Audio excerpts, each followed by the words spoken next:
Welcome to கிரீனி life channel. வாழ்க்கையில் ஏமாற்றங்கள். நண்பர்களே, ஏறக்குறைய நாம் எல்லாருமே வாழ்க்கையில் ஏமாற்றங்களை அடைஞ்சிருக்கோம். மன உளைச்சலை அனுபவிச்சிருக்கோம். இரவில் தூக்கம் இல்லாமல் கஷ்டப்பட்டிருக்கோம். இதற்கெல்லாம் காரணம் நாம் மற்றவங்க தான் காரணம்னு சொல்லுவோம். உதாரணத்துக்கு, எங்கள் அப்பா எனக்கு நல்ல எஜுகேஷன் ப்ரொவைட் பண்ணல, என்னுடைய சுப்பீரியரு என்கிட்ட அதிகமாக வேலை வாங்குறாரு, என்னுடைய திறமைகளை அவர் யூஸ் பண்ணி அவர் பலன் அடைஞ்சு என்னை கேவலமாக பேசுகிறாரு. இதனால் சும்மா இருக்கும்போது எனக்கு அது ஏமாற்ற உணர்வுகள் வருது, மன உளைச்சல் வருது, இரவில் தூக்கம் இல்லாமல் போகுது. ஆனால் நாம் சொல்கிற இந்த மற்றவங்க காரணம்னு சொல்கிறதில்ல, ஓரளவுக்கு உண்மை இருக்குது. ஆனால் முழுமையான உண்மை என்னன்னு கேட்டிங்கன்னா, தீதும் நன்றும் பிறர் தரவாரா என்ற கோல்டன் வேர்ட்ஸ் தான். இதை எப்படி நாம் புரிஞ்சுக்கணுமா, அதாவது தத்துவ ரீதியாக நம்ம புரிஞ்சுக்கணும்னா இதை நம்ம ஏற்றுக்கிறதுக்கு கஷ்டப்படுவோம். நம்ம மைண்டில் இது ரிஜிஸ்டர் ஆகாது. வெறும்னா கேட்போம், நம்ம சொல்லுவோம் தீதும் நன்றும் பிறர் தரவாரா. ஆனால் ஒரு உதாரணம் பார்த்து புரிஞ்சிக்க முயற்சி செய்யலாம். அப்போது நல்லா பதியும் மனசில். என்னன்னு கேட்டிங்கன்னா, நம்ம பேசுகிற பேச்சுகள், செயல்கள், முக்கியமாக தீய சொற்கள், தீய செயல்கள் மற்றவங்களை பாதித்து அது செய்கிறவனையே அடையும் அப்படின்றது தான் நாம் சப்ஜெக்டு. நாம் பேசுகிறது சப்தமாக வெளியே வருது. இந்த சப்தத்தை நம்ம யாருமே கண்ணால் பார்க்க முடியாது, ஆனால் காதால் கேட்கலாம். அதே போல தான் நாம் யூஸ் பண்ணுற தீய சொற்கள், தீய செயல்கள் ஏதோ ஒரு வடிவில், எனர்ஜி ஃபார்மில் பிரபஞ்சத்தில் ஏதோ ஒரு இடத்துல இருக்குது. அது ப்ராசஸ் ஆகுது. இந்த இந்த எனர்ஜி ஃபார்மை நாம் கண்ணால் பார்க்க முடியாது, தொட்டு உணர முடியாது. அதனால் இது இல்லைன்னு சொல்லிட முடியாது. கண்டிப்பாக நாம் செய்கிற தீய செயல்களும் சொற்களும் பிரபஞ்சத்தில் எங்கேயோ ப்ராசஸ் ஆகி திரும்பி அதை செஞ்சவனுக்கு அடையும். பல மடங்கு அதிகரித்து அடையும். தீங்கு செய்கிறவங்க எல்லாருமே என்ன பேசிஸில் செய்கிறாங்கன்னா, மற்றவங்களுடைய முட்டாள்தனம் எனக்கு மூலதனம் அப்படின்ற பேசிஸில் தான் அவங்க செய்கிறாங்க.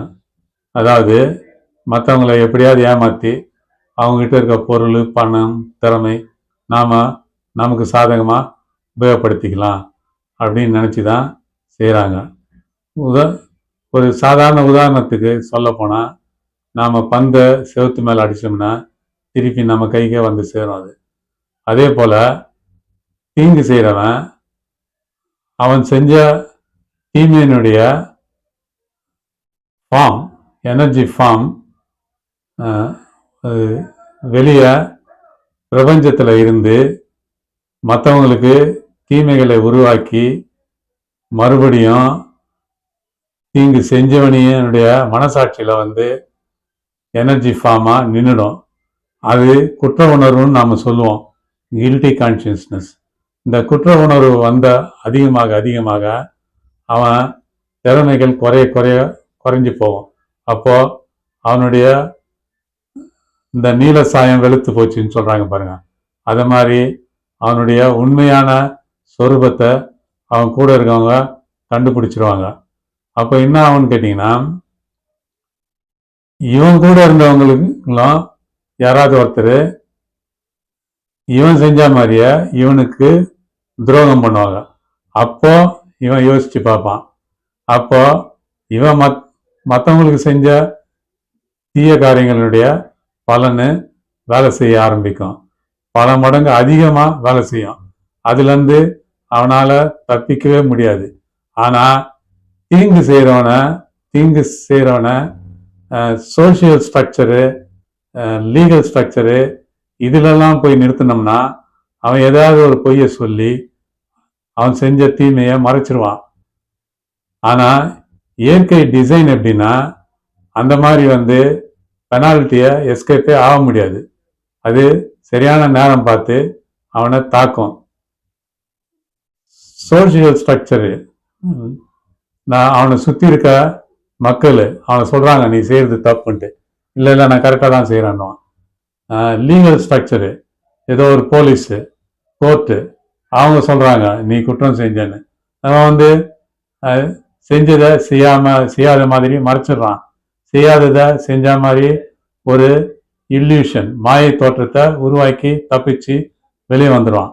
ஆனால் இயற்கை இவன் செஞ்ச செயல்களை அந்த எனர்ஜி ஃபார்மில் ப்ராசஸ் பண்ணி அவனுக்கு அந்த செயல்களுடைய பலனை, தீய பலனை கண்டிப்பாக ஒரு நாளைக்கு கொடுக்கும்.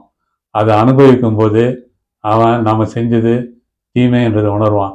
ஆனால் இதனால் பாதிக்கப்பட்டவன் பிட்ரேயர் தீங்க அனுபவித்தவன் அவன் என்ன செய்யணும்னு கேட்டிங்கன்னா, அவன் இதையே நினச்சிட்டு இருக்கக்கூடாது.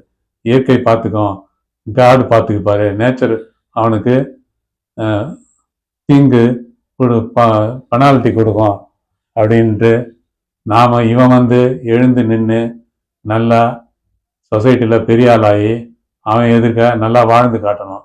அப்போ அவன் அவனுடைய தவறுகளை உணர்வான். இவன் பாதிக்கப்பட்டவனுக்கு முக்கியமான விஷயம் என்னன்னா ஹீலிங். அதையே நினச்சிட்டு இருந்தா ஒரு கசப்பு உணர்வு தான் வந்துக்கிட்டே இருக்கும். அந்த கசப்பு உணர்வுக்கு பதிலாக அதை நிவர்த்தி பண்ண அந்த மனக்காயங்கள்ல ஆற்றுவதற்கு என்ன செய்யணுமோ அதை செய்யணும். அதுதான் இவன் வேற அவனை நம்பாம இனிமேல இன்டெலிஜென்ஸை ஷார்ப்பாக வச்சுக்கிட்டு யாரை நம்பணும் யாரை நம்பக்கூடாதுன்ற சரியான முடிவுகளை எடுக்கணும். அப்போ healing is better than bitterness. அதாவது அதையே நினச்சி மனக்கசப்போடு இல்லாமல் அந்த மனசில் ஏற்பட்ட காயத்தை நிவர்த்தி செய்யறதுக்கு என்ன செய்யணுமோ செஞ்சுக்கிட்டே போயிட்டு என்ன செய்கிறோம், அதை மறந்துட்டு பைபிளில் கூட சொல்லியிருக்குது ஃபர்கிவ் 70 times 7 அப்படின்ட்டு. அதை மாதிரி நம்மளால் முடிஞ்ச வரைக்கும் மற்றவங்களை மன்னிச்சுட்டு நாம் முன்னோக்கி போயிட்டே இருந்தோம்னா நாம் அந்த தீய செயல்களால் பாதிக்கப்படாமல் நம்ம வாழ்க்கை நல்லா இருக்கும், அமைதியாக இருக்கலாம். நன்றி, வணக்கம்.